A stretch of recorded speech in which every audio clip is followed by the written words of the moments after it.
Good morning दोस्तों, मैं ज्ञान रतन यूपीएससी टाइम्स में आप सभी का स्वागत करता हूं। दोस्तों, पिछली कक्षा में हमने मौर्य शासन के बारे में बहुत सारी चीज़ों को जानने का प्रयास करा था।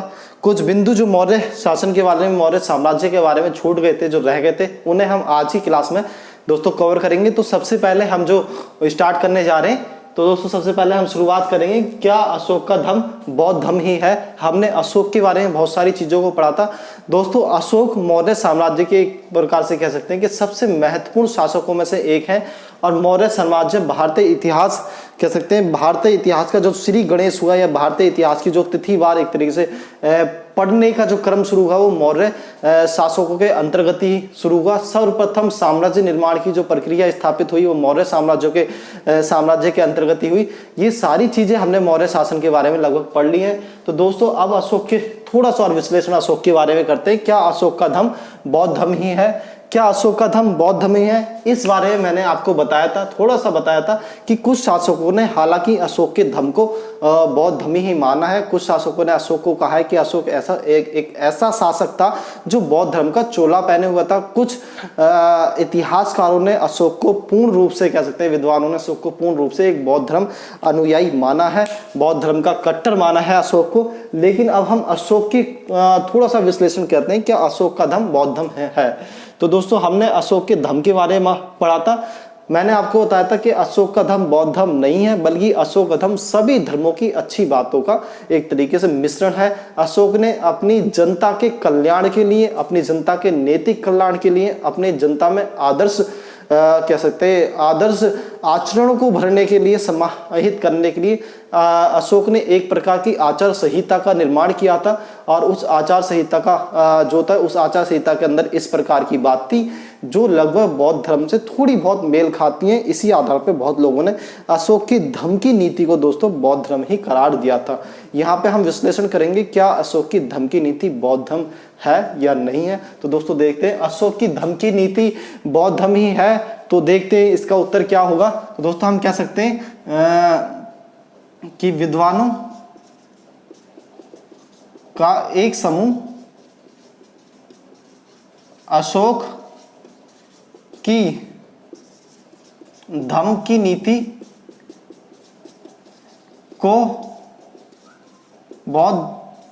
बौद्ध धर्म प्रमाणित करने का प्रयास करता है, परंतु अशोक का धर्म बौद्ध धर्म नहीं है। हालांकि इस पर बौद्ध धर्म का स्पष्ट प्रभाव देखा जा सकता है।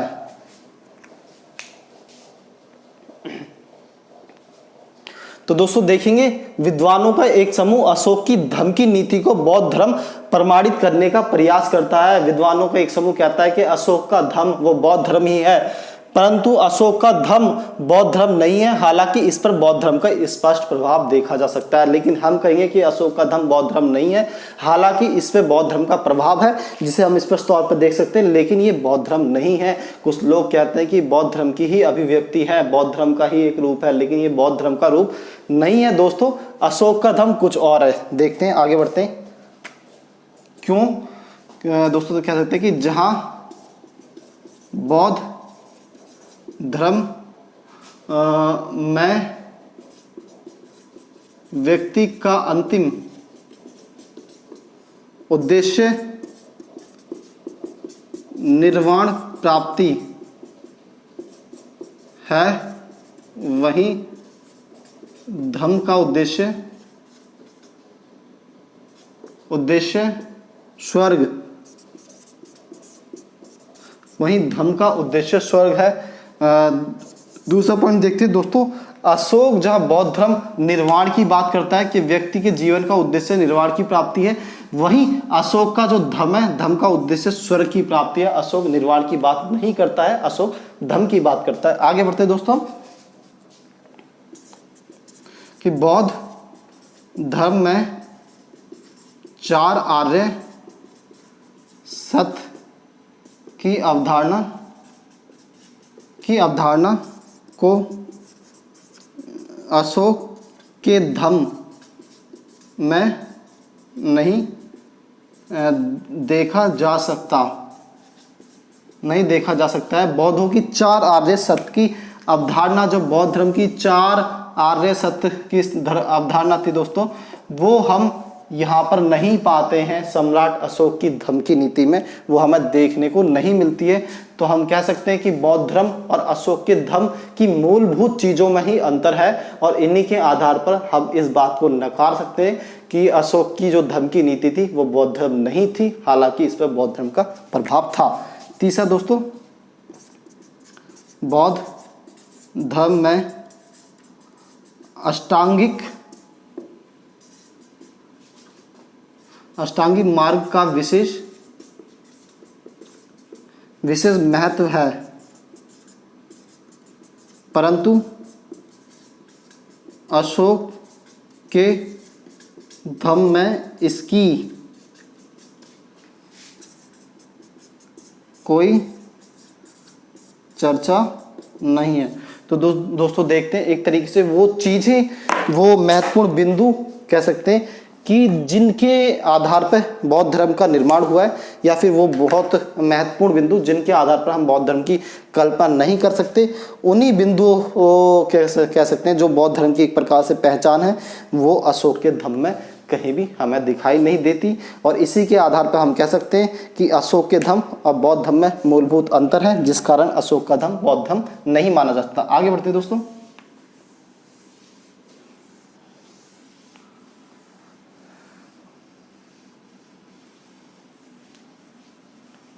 तो आगे बढ़ते हुए हम नेक्स्ट पॉइंट पे बढ़ेंगे दोस्तों, अशोक की विदेश नीति।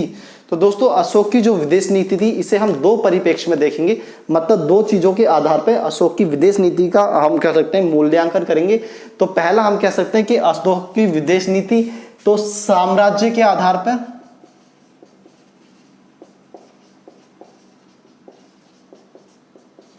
साम्राज्य के आधार पर अशोक की नीति का जब हम मूल्यांकन करेंगे तो हम पाएंगे कि अशोक की जो विदेश नीति थी वो एक तरीके से असफल रही, विफल रही अशोक की विदेश नीति। क्यों? क्योंकि अशोक की मृत्यु के कह सकते हैं कि 50 साल के पश्चात एक इतने बड़े मौर्य साम्राज्य का विघटन शुरू हो जाता है, कह सकते हैं, या फिर पतन हो जाता है, और पश्चिमी जो भारत की उत्तर पश्चिम सीमा होती है वहां से भारत पर लगातार आक्रमण होते हैं। इसका मतलब है जो पश्चिम के शासक होते हैं वो अशोक की विदेश नीति से प्रभावित नहीं होते। तो इसी स्तर पर हम कह सकते हैं, इन्हीं चीजों के आधार पर हम कह सकते हैं कि अशोक की धम्म की नीति असफल थी। तो दोस्तों देखते हैं विदेश नीति असफल थी। देखते हैं कि अशोक की विदेश नीति का आकलन या मूल्यांकन अगर अशोक के साम्राज्य के परिप्रेक्ष्य में किया जाए तो अशोक की विदेश नीति हमें असफल प्रतीत होती है, क्योंकि असफल प्रतीत होती है क्योंकि अशोक की मृत्यु के पश्चात की मृत्यु के 50 सालों के बाद ही मौर्य जैसे महान साम्राज्य का अंत हो गया तथा भारत की उत्तर पश्चिम सीमा से लगातार विदेशी आक्रमण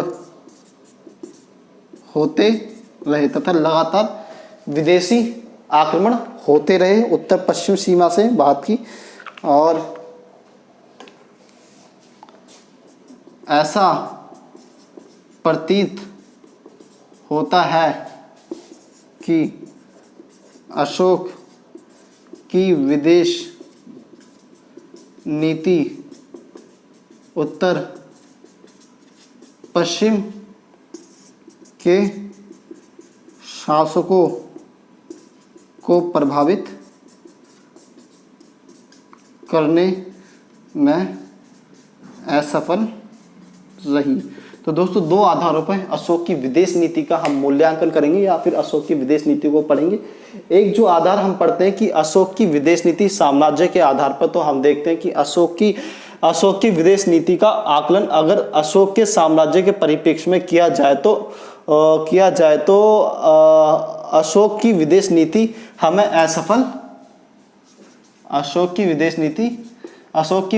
हमें असफल प्रतीत होती है, क्योंकि अशोक की मृत्यु के 50 सालों के बाद ही मौर्य जैसे महान साम्राज्य का अंत हो गया, ताकि भारत की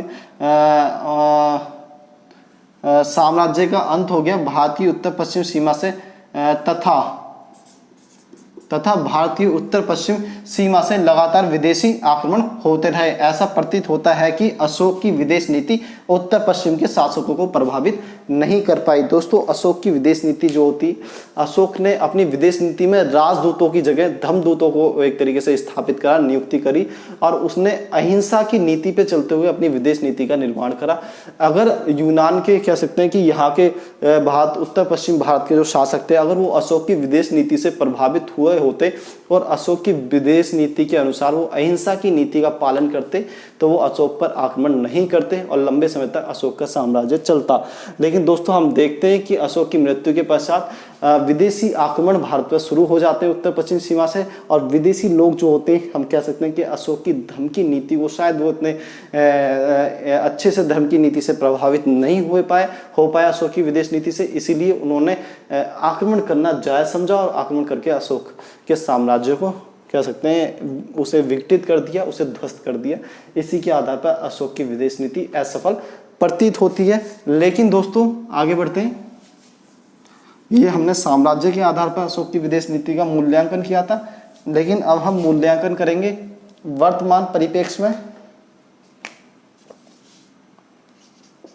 वर्तमान परिप्रेक्ष्य में अशोक की विदेश नीति का हम मूल्यांकन करने जा रहे हैं। तो दोस्तों देखते हैं, लेकिन अगर वैश्विक स्तर पर आज भी देखा जाए तो अशोक की विदेश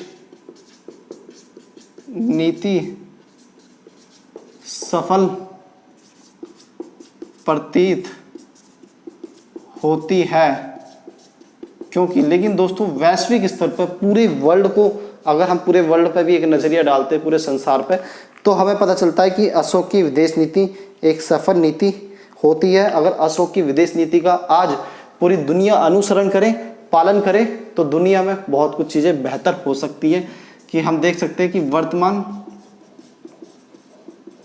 वैश्विक स्तर पर अशोक की अहिंसा की नीति, वर्तमान वैश्विक स्तर पर अशोक की अहिंसा नीति धार्मिक व सामाजिक तनाव को कम कर सकने में सक्षम है। दूसरा, आज़ादी के बाद भारत की विदेश नीति में अशोक की विदेश नीति के कुछ बिंदुओं पर आज़ादी के बाद भारत की विदेश नीति में अशोक की विदेश नीति के कुछ बिंदुओं का प्रभाव साफ दिखाई देता है, जैसे गुटनिरपेक्षता, गुटनिरपेक्षता की नीति, पंचशील का सिद्धांत, गुजराल डॉक्ट्रिन। दोस्तों गुजराल डॉक्ट्रिन मतलब look east policy, look east policy आदि। तो हम देखते हैं आज़ादी के बाद भी जो भारत की विदेश नीति पंडित जवाहरलाल नेहरू के कह सकते हैं कि पंडित जवाहरलाल नेहरू के विचारों के आधार पर ही, या पंडित जवाहरलाल नेहरू ने भारतीय विदेश नीति का आधार तैयार करा। और आज़ादी के बाद हम देखते हैं भारत की जो विदेश नीति बनी उसमें भी सम्राट अशोक की नीतियों को, सम्राट अशोक की विदेश नीतियों को कुछ महत्वपूर्ण स्थान दिया गया। जैसे कि गुटनिरपेक्षता की नीति, गुटनिरपेक्षता की नीति हमें सम्राट अशोक से देखने को मिली थी और उसे हमने अपनी विदेश नीति में महत्वपूर्ण स्थान दिया। पंचशील का सिद्धांत, गुजराल डॉक्ट्रिन मतलब लुक ईस्ट की पॉलिसी। लुक ईस्ट की पॉलिसी से हमारा मतलब होता है कि पूर्व की ओर देखो। भारतीय शासक हमेशा पश्चिम में ही उलझे रहे, लेकिन सम्राट अशोक भारतीय इतिहास का पहला शासक होगा जो पूर्व के कह सकते हैं राजाओं के साथ, साम्राज्यों के साथ भी संबंध स्थापित करेगा और पश्चिम के साम्राज्यों के साथ भी संबंध स्थापित करेगा। तो दोस्तों ये लगभग अशोक की कह सकते हैं विदेश नीति है जो वर्तमान परिप्रेक्ष्य में सफल साबित होती है। अगर वर्तमान परिप्रेक्ष्य में हम अशोक की विदेश नीति का पालन करें, अशोक की विदेश नीति अहिंसा की नीति या धमकी नीति का पालन करें, तो हम वैश्विक स्तर पर फैल रहे सामाजिक तनाव, धार्मिक तनाव को कम कर सकते हैं। हम देख रहे हैं कि आज के समय में इजराइल और फिलिस्तीन किस तरीके से उनके बीच में संघर्ष रहता है, भारत पाकिस्तान के बीच में संघर्ष रहता है। अफगानिस्तान का जो मुद्दा हमारे सामने आया वो नया उभर के आया है। तो उन सारे मुद्दों को अगर देखा जाए, अगर अहिंसा को विदेश नीति की, अहिंसा की विदेश नीति का पालन सभी देश करें तो कहीं भी हिंसा नहीं रहेगी और मानव जीवन बहुत अच्छे से व्यतीत होगा, बहुत अच्छे से संचालित होगा। तो अशोक की विदेश नीति इस परिप्रेक्ष्य में हमें सफल प्रतीत होती है। एक पॉइंट और लिखते हैं कि वर्तमान युग भौतिक स्तर पर अशोक की तुलना में कहीं आगे है, परंतु नैतिक स्तर पर आज भी पीछे है। तो दोस्तों देखते हैं कि वर्तमान युग में हमने भौतिक उन्नति बहुत करी है, हमने बड़ी बड़ी बिल्डिंग बनाई है, बड़े बड़े कारखाने बनाए, कह सकते हैं हम गाड़ी बंगला, आज हमारे पास सब कुछ है, आज हमारे पास ऐश्वर्य जीवन जीने के लिए सारी चीज़ें उपलब्ध है, लेकिन उसके बाद भी हमने अपने आदर्शों को खोया है। आज व्यक्ति कह सकते हैं एक व्यक्ति दूसरे व्यक्ति की जो व्यक्ति के अंदर मानवता होनी चाहिए, नैतिक मूल्य होने चाहिए, दया करुणा, ये जो तत्व होने चाहिए, अहिंसा होना चाहिए, वो हमने गवा दिया है। लेकिन सम्राट अशोक चाहे उसका समय आज के समय से पीछे था भौतिक स्तर पर, लेकिन नैतिक स्तर पर वो आज भी हमसे बहुत आगे है, या फिर आज ही वर्तमान युग से बहुत आगे। तो ये सम्राट अशोक की वैश्विक विदेश नीति, और विदेश नीति क्यों सफल है और क्यों असफल है, इन दोनों चीज़ों को हमने देख लिया है। क्वेश्चन आता है कि सम्राट अशोक की विदेश नीति को आप कहाँ तक सफल मानते हैं और कहाँ तक असफल मानते हैं, तो दोनों बिंदुओं को आपको दिखा देना है, दोनों पक्षों को। सवाल आता है सम्राट अशोक की विदेश नीति कहाँ तक सफल है, तो आपको तब भी दोनों बिंदुओं को लिख देना है कि यहाँ तक सफल मानी जाए और उसके बाद असफल मानी जाएगी। तो दोस्तों ये हमने कर लिया विदेश नीति। नीतिगत सफलता, तीसरा बिंदु, नीतिगत सफलता के आधार पर अशोक एवं रोमन शासकों की तुलना। नीतिगत कह सकते हैं जो डिसीजंस थे, जो निर्णय थे, उनके आधार पर हम तुलना कर रहे हैं। तो दोस्तों हम देखेंगे कि जो सम्राट अशोक था वो अपनी प्रजा के बारे में कह सकते हैं कि अपनी प्रजा की विविधता के बारे में बहुत अच्छे से जानता था, क्योंकि अलग अलग धर्म की, अलग अलग जाति और पृष्ठभूमि के लोग सम्राट अशोक के साम्राज्य में रहते थे, इसलिए लोगों के बीच में भिन्नता बहुत ज़्यादा थी। तो कोई ना कोई तरीका ऐसा सम्राट अशोक द्वारा ईजाद किया गया जिसके द्वारा लोगों के बीच में सांप्रदायिक सौहार्द, प्यार, मोहब्बत, भाईचारा बने रहे। और इसी को लागू करने के लिए, इसी को लाने के लिए सम्राट अशोक के द्वारा धमकी नीति का पालन करा गया, अभिलेखों को जारी करा गया ताकि सभी लोग खुशहाल जीवन जिए और उसका साम्राज्य एक अखंड साम्राज्य बना रहे। तो दोस्तों यहाँ पर हम देखेंगे नीतिगत सफलता के आधार पर, लेकिन सम्राट अशोक ने उस समय की अपने लोगों की प्रवृत्ति को, मनोवैज्ञानिकता को, मानसिकता को समझा था, अपने साम्राज्य की स्थिति को समझा था, इसलिए उसने उन विचारों को महत्व दिया जो उस समय की जरूरत के अनुसार थे, उन विचारों को महत्व दिया जो उसके साम्राज्य को बनाए रखे, उन विचारों को महत्व दिया जो विचार जनता के द्वारा स्वीकार्य थे अपने साम्राज्य को एक रखने के लिए। हमने पढ़ा था पिछली क्लास में कि चंद्रगुप्त मौर्य जो सम्राट अशोक था, सम्राट अशोक की धमकी नीति थी, इसको लेके कुछ इतिहासकार खासकर रोमिला थापर ने एक वक्तव्य दिया है कि सम्राट अशोक की जो धमकी नीति थी, जो धमकी नीति का कारण था वो आर्थिक, सामाजिक और कहते हैं प्रशासनिक कारण थे, क्योंकि वो अपने प्रशासन को एक रूप देना चाहता था, अलग अलग धर्म जाति के लोगों को एक साथ रखने के लिए, ताकि वो एक प्रशासन के नीचे रहें, एक प्रशासन के अधीन रह पाए। इसलिए सिर्फ सैनिक कार्रवाई से ये संभव नहीं था, इसलिए अशोक ने धमकी नीति को भी सिर्फ प्रशासन या सैनिक कार्रवाई से संभव नहीं था, इसलिए अशोक ने धमकी नीतियों को लागू करा। अपने यहाँ की सामाजिक व्यवस्था को बनाए रखने के लिए, लोगों में भाईचारे को बनाए रखने के लिए, साम्राज्य को अखंड बनाए रखने के लिए अशोक ने धमकी नीति अशोक द्वारा लाई गई, प्रतिपादित की गई। लेकिन दोस्तों हम देखेंगे क्योंकि अशोक उस समय लोगों की सोच को, समझ को जानता था, वो जानता था किस तरीके से वो अपने साम्राज्य को एक अखंड साम्राज्य बना के रखेगा। लेकिन हम देखेंगे कि सम्राट अशोक जहाँ कह सकते हैं कि सम्राट अशोक ने जहाँ अपने समय व साम्राज्य की परिस्थितियों को अच्छे से जाना वहीं रोमन शासकों ने ईसा मसीह व सेंट पीटर को मृत्युदंड दिया तथा जनता की स्वीकार्यता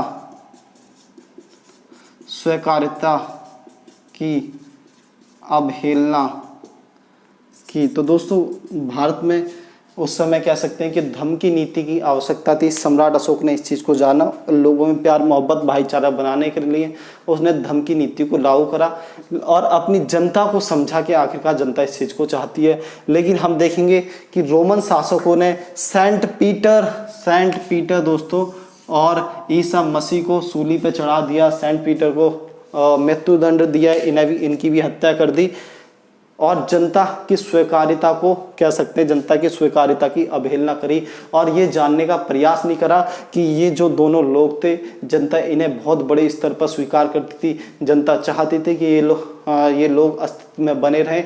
जनता चाहती थी कि जनता इन लोगों के विचारों पर आगे बढ़े, लेकिन इन लोगों को विचारों पर आगे लेकिन वहाँ के जो शासक थे वो जनता के खिलाफ हो गए और उन्होंने इन दोनों को मरवा दिया ताकि जनता इनके विचारों पर आगे ना बढ़े। तो एक तरीके से जनता ने जिनको स्वीकारा, वहाँ के शासकों ने उनके कहते हैं उनको नहीं स्वीकारा। उस तरीके से एक प्रकार से हम कह सकते हैं कि जनता की स्वीकार्यता की ही अवहेलना वहाँ के शासकों ने करी। अपनी जनता के कह सकते हैं कि अपनी जनता के विचारों को, अपनी जनता की प्रवृत्ति को वहाँ के शासक समझने में असफल रहे, जबकि सम्राट अशोक ने इस चीज़ को बेहतर तरीके से समझा। आगे बढ़ते हैं दोस्तों।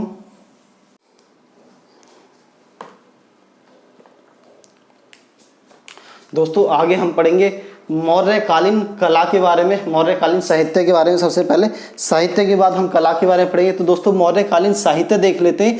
मौर्यकालीन साहित्य की क्या विशेषता थी और किस प्रकार के साहित्य मौर्य काल में थे। तो दोस्तों हम देखेंगे कि मौर्यकालीन साहित्य प्राकृतिक भाषा का विशेष महत्व, प्राकृत भाषा का महत्व बढ़ा। इससे पहले अगर हम देखेंगे तो संस्कृत भाषा का महत्व सबसे ज़्यादा रहता था, लेकिन मौर्य काल में प्राकृत भाषा का महत्व बढ़ा। ये प्राकृत भाषा हम कह सकते हैं कि आम बोलचाल की भाषा, आम बोलचाल की भाषा के साथ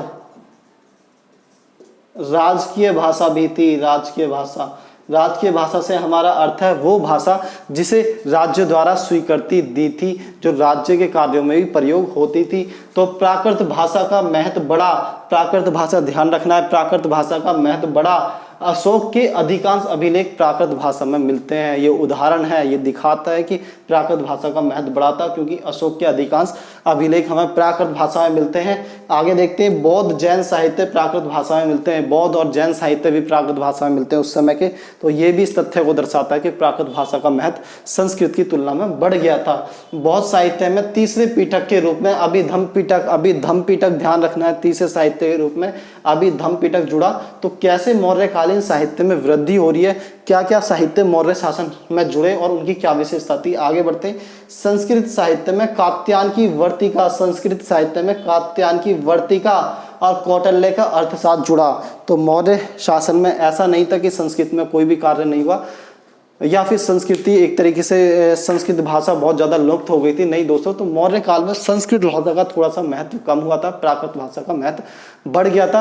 गौतम बुद्ध ने भी प्राकृत भाषा को अपनाया था। आगे बढ़ते हैं दोस्तों, तो मौर्य कालीन कला के बारे में पढ़ते हैं। तो कला के बारे में देखेंगे कि भारतीय इतिहास में कला की स्पष्ट रूप में शुरुआत, भारतीय इतिहास में कला की स्पष्ट रूप में जो शुरुआत होती है वो मौर्य शासन के अधीन ही होती है। इससे पहले जो हमें कला मिलती है, कला के जो हमें साक्ष्य मिलने शुरू हो जाते हैं वो पाषाण काल से ही दोस्तों मिलने शुरू हो जाते हैं। पाषाण काल में हमने देखा कि मनुष्य ने मूर्तियां भी बनाई, पाषाण काल में चित्रकारी भी बनाई, पाषाण काल में कटाहार, गले में पहनने की चीजें भी, इस तरह के आभूषण भी बनाने शुरू कर दिए थे।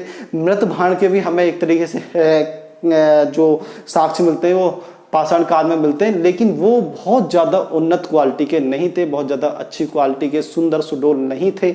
उसके बाद में हम देखेंगे कि सिंधु घाटी सभ्यता में कला का एक उभरता हुआ रूप हमें देखने को मिलता है। सिंधु घाटी सभा में कला के जो साक्ष्य मिलते हैं वो काफ़ी अच्छे और बेहतर और उन्नत अवस्था में मिलते हैं। लेकिन फिर भी जो मौर्य काल में जब हम आएंगे और यहाँ की कलाओं को देखेंगे तो हम कहेंगे कि कला की अगर स्पष्ट अभिव्यक्ति, जितने सुंदर सुडोल, जितने अच्छे, हमें कह सकते हैं कि कला के उदाहरण मौर्य काल में मिलेंगे उतने उससे पहले कभी नहीं मिले थे। और जितनी उभरी हुई कलाएं, जितनी सुंदर कलाएं मौर्य काल में मिली थी उतनी पहले काल में नहीं मिली। तो हम कह सकते हैं कि शुरुआत अगर भारतीय कला की एक स्पष्ट शुरुआत मानी जाए तो वो मौर्य काल के अधीन ही होगी। तो भारतीय इतिहास में कला की स्पष्ट रूप से शुरुआत मौर्यों के अधीन हुई।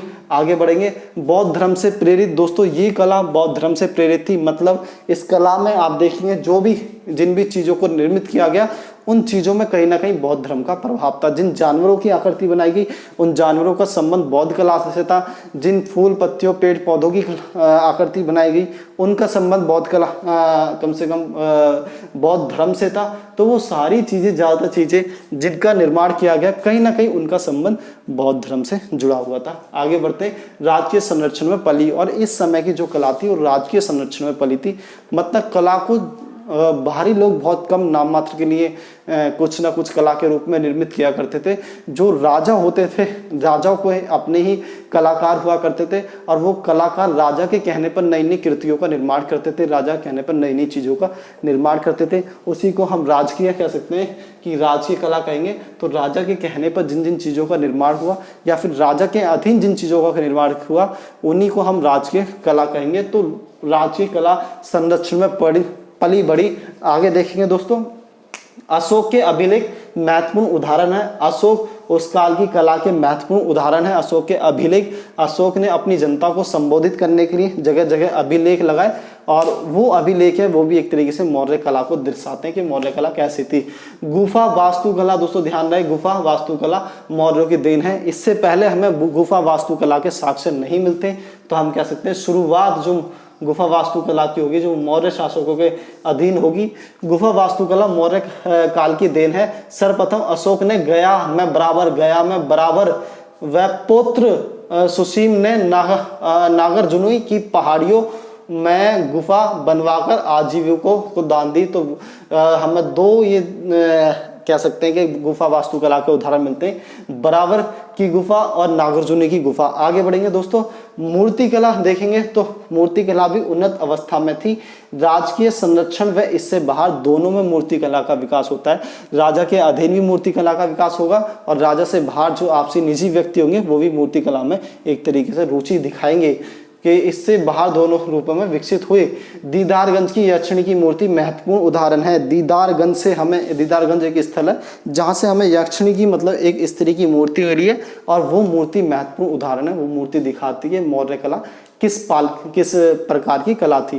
तो दोस्तों ये मौर्य कला के बारे में लगभग हमने पढ़ लिया है, लेकिन मौर्य कला के संबंध में एक हम कह सकते हैं कि एक विवाद जो दोस्तों उभर के आता है, जो मैं आपसे हमेशा से कह रहा हूँ, क्योंकि इतिहास अतीत का अध्ययन है, बीती हुई चीज़ों का अध्ययन है। तो बीती हुई चीज़ों का जो का तो पढ़ पाना, आकलन कर पाना एक मुश्किल कार्य होता है। इसलिए इतिहासकार अलग अलग चीज़ों पर अलग अलग अनुमान लगा लेते हैं, जिसके कारण कई मुद्दों को लेकर विवाद भी उत्पन्न हो जाता है। तो इसमें विवाद क्या है दोस्तों, विवाद देख लेते हैं कि हम देखते हैं विवाद में कि इतिहासकारों का एक समूह मौर्य कला को विदेशी मानता है। मौर्य कला को विदेशी मानता है, ये मानता नहीं है कि मौर्य कला है। इसका कहना है कि मौर्य कला नहीं है, ये विदेशी कला है, विदेशों से आई है, विदेशी लोगों ने बनाई है, विदेशों से निर्मित होकर भारत में आई है। कुछ भी हो, लेकिन ये भारतीय कला नहीं है। उसके संबंध में क्या प्रमाण देते हैं, इनका कहना है कि मौर्य काल से पहले हमें कला के स्तर देखने को नहीं मिलते हैं। फिर मौर्य काल में इतने बेहतर किस्म के सुंदर सुडोल कला का एकदम से विकसित होना संभव नहीं लगता है। दोस्तों इनका मानना है कि मौर्य काल से पहले हमें कला के स्तर देखने को नहीं मिलते हैं। कला के स्तर से हमारा मतलब है दोस्तों, हम देखते हैं जब भी मानव किसी भी चीज़ को निर्मित करता है, आज के परिप्रेक्ष्य में भी अगर हम बात करें तो जब भी कोई चीज़ का पहला किसी भी चीज़ का पहला जब वर्जन आता है तो उसमें काफ़ी कमियां होती हैं, लेकिन जब धीरे धीरे उसके दूसरा तीसरा चौथा वर्जन आना शुरू होता है तो उसमें एडवांस सुधार होने शुरू हो जाते हैं। और यहाँ पे हम देखेंगे इनका यही मानना था कि मौर्य कला में हमें स्तर देखने को नहीं मिलते। हमें ये देखने को नहीं मिलता कि ये कला का विकास कब हुआ, कैसे धीरे धीरे ये विकसित होती चली गई, कैसे मतलब कह सकते हैं कि कैसे खुरदरे और बहुत कम सुंदर किस्म के कह सकते हैं कि कला के उदाहरण देखने को मिले। फिर धीरे धीरे उनमें सुधार होते होते मौर्य काल तक आते आते लोगों ने सुंदर सुडोल और अच्छी कला कहते हैं मूर्तियों को बनाना सीख लिया है। तो इनका मानना है कि हमें कोई स्तर देखने को नहीं मिलता और फिर एकदम से हम देखते हैं कि इतनी सुंदर सुंदर मूर्तियां, इतनी सुंदर सुडोल जो कला के उदाहरण, एकदम से तो ऐसा संभव नहीं है। यकीनन ये कहीं बाहर से ही आए होंगे, ये बाहर से आयात करे होंगे या फिर बाहर के कारीगरों ने इन्हें बनाया होगा। तो दोस्तों एक तो ये होता है। दूसरा अगर हम देखें तो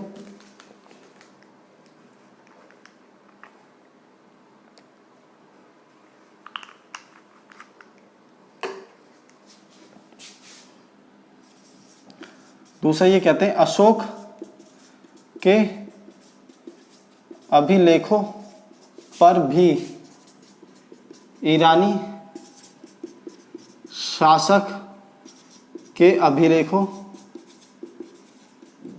का प्रभाव है। दूसरा ये कहते हैं अशोक के अभिलेखों पर भी ईरानी शासक के अभिलेखों का प्रभाव है। दोस्तों सर्वप्रथम ईरानी शासकों ने अभिलेखों को निर्मित कराना शुरू करा था और अपनी जनता को संबोधित करने के लिए इन्होंने अभिलेखों का सहारा लिया था।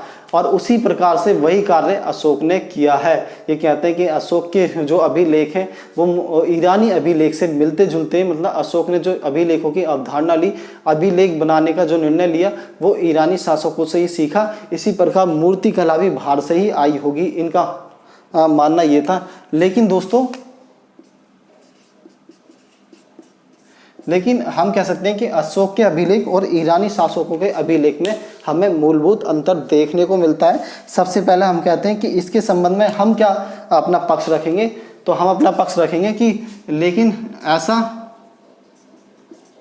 ऐसा प्रतीत होता है कि मौर्य काल में मूर्ति कला का जिन पदार्थों से निर्माण किया जाता था वो शायद जल्द ही नष्ट होने वाले पदार्थ होंगे। परिणामतः हमें इस तरह कला के स्तरों के प्रमाण नहीं मिलते हैं। तो दोस्तों हमारा पक्ष ये होगा कि ऐसा प्रतीत होता है कि मौर्य काल में मूर्ति कला का जिन पदार्थों से निर्माण किया जाता था वो शायद जल्द ही नष्ट होने वाले पदार्थ होंगे। परिणामतः हमें कला के स्तर नहीं मिलते। वो लोग कहते हैं कि कला का स्तर होना चाहिए। कला धीरे धीरे विकसित होने वाली एक प्रक्रिया, एक चीज़ है, और एकदम से आप इतनी सुंदर सुडौल मूर्तियाँ नहीं बना सकते। हमें पहले की कुछ ऐसी मूर्तियाँ मिलनी चाहिए थी जो बहुत ज़्यादा विकसित या सुंदर सुडौल नहीं होती, और धीरे धीरे सुंदर सुडौल मूर्तियों में को धीरे धीरे मानव ने बनाना सीखा। तो हम इसके संबंध में अपना तर्क देंगे दोस्तों, क्योंकि मौर्य काल में जो कला बनाई जाती थी वो ऐसे पदार्थों से बनाई जाती थी जो जल्दी से ही नष्ट हो जाते थे। परिणामतः हमें पिछले जो कला के स्तर होते हैं वो देखने को नहीं मिलते, और मौर्य कला वास्तविक रूप में भारतीय ही थी। दोस्तों अशोक के संबंध में हम क्या कहेंगे कि अशोक के अभिलेखों पर ईरानी शासकों के अभिलेखों का प्रभाव मिलता है। इस बात के संबंध में हम क्या अपना तर्क देंगे कि अशोक और ईरानी शासक के मूलभूत के अभिलेखों में हमें मूलभूत अंतर देखने को मिलता है। कौन से मूलभूत? तो दोस्तों अशोक के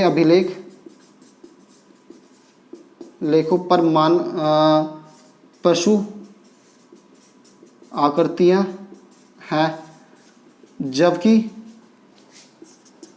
ईरानी शासक के अभिलेखों पर मानव आकृतियां। तो दोस्तों अशोक के जो अभिलेख हैं हमें उसमें पशुओं की आकृतियां ज़्यादा मिलेंगी, जबकि ईरानी जो शासक है वहाँ पर मानव आकृतियां ज़्यादा मिलेंगी। अगर हम दूसरा पक्ष देखें इस चीज़ का, अशोक के अभिलेख एकाश्म पत्थर से निर्मित हैं, जबकि ईरानी अभिलेख टुकड़े में निर्मित किए गए हैं। तो दोस्तों अशोक के अभिलेख एकाश्म पत्थर से निर्मित मिलते हैं, मतलब अशोक का जो पूरा अभिलेख है, एक तरीके से पूरा पिलर, पूरा खंबा, वो एकाश्म पत्थर से, मतलब एक ही पत्थर से बनाया गया है। जबकि हम देखते हैं ईरानी शासकों के जो अभिलेख हैं वो पत्थरों के टुकड़ों को जोड़ जोड़ के आपस में बनाया गया। आगे बढ़ते हैं दोस्तों, इसे मैं थोड़ा सा मिटा देता हूँ यहाँ से दोबारा।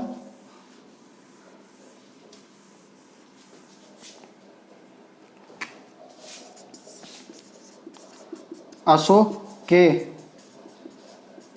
अभिलेखों को आधार पर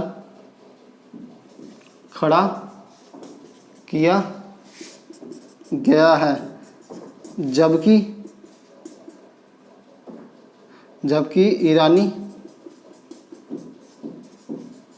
अभिलेखों को जमीन में गाड़ा गया है। तीसरा बिंदु दोस्तों, अशोक, अगर हम तीसरा बिंदु देखें तो अशोक के अभिलेखों को आधार पर रखा गया है, जबकि ईरानी अभिलेखों को जमीन में गाड़ा गया है। अशोक के अभिलेख हमें दूर दूर देखने को मिलते हैं, जबकि ईरानी अभिलेख राजमहल के पास ही स्थापित किए गए हैं। दोस्तों ये हमें अशोक के अभिलेखों में और एक तरीके से कह सकते हैं ईरानी अभिलेखों में मुख्य अंतर देखने को मिलते हैं दोस्तों, क्योंकि हम यूपीएससी में या स्टेट पीसीएस में के क्वेश्चनों के आंसर देंगे, तो इसीलिए हमारा पक्ष हमेशा अपने देश के बारे में, अपनी कला संस्कृति के कह सकते हैं के संबंध में ही होना चाहिए। हम किसी भी चीज़ को बाहरी या विदेशी स्वीकार करने से पहले हमें एक तर्कपूर्ण विश्लेषण करना चाहिए। तो दोस्तों ये हमने मौर्य काल को पढ़ा और मैं आशा करता हूँ आपको मौर्य काल बहुत अच्छे से समझ में आया होगा और मैंने उन सभी चीज़ों को समेटने का प्रयास करा मौर्य काल में जो लगभग पेपर के नज़रिए से, एग्जाम के नज़रिए से आप सभी बच्चों के लिए, विद्यार्थियों के लिए बहुत महत्वपूर्ण है। दोस्तों फिर भी मैं आपसे ये कहता हूँ, अगर कुछ आपको ऐसा लग रहा है कि आप छूट गया है तो आप मुझे कमेंट कर सकते हैं, मैं उस पर भी वीडियो बना दूंगा आपके लिए। और दोस्तों अगर वीडियो अच्छी लगी हो, आपको समझ में आई हो, बहुत मेहनत करनी पड़ती है आपके लिए एक वीडियो बनाने के लिए, तो आप इसे प्लीज़ लाइक करें, शेयर करें, कमेंट करें, वीडियो को आगे बढ़ाएं। जैसे जैसे मैं आगे बढ़ूँगा मैं भी आगे मैं इस प्रेरणा से आपके लिए बहुत सारी चीज़ों को यूट्यूब पर लेके आऊँगा। और मैं यही कहना चाहूँगा कि वीडियो देखने के लिए धन्यवाद। थैंक यू दोस्तों।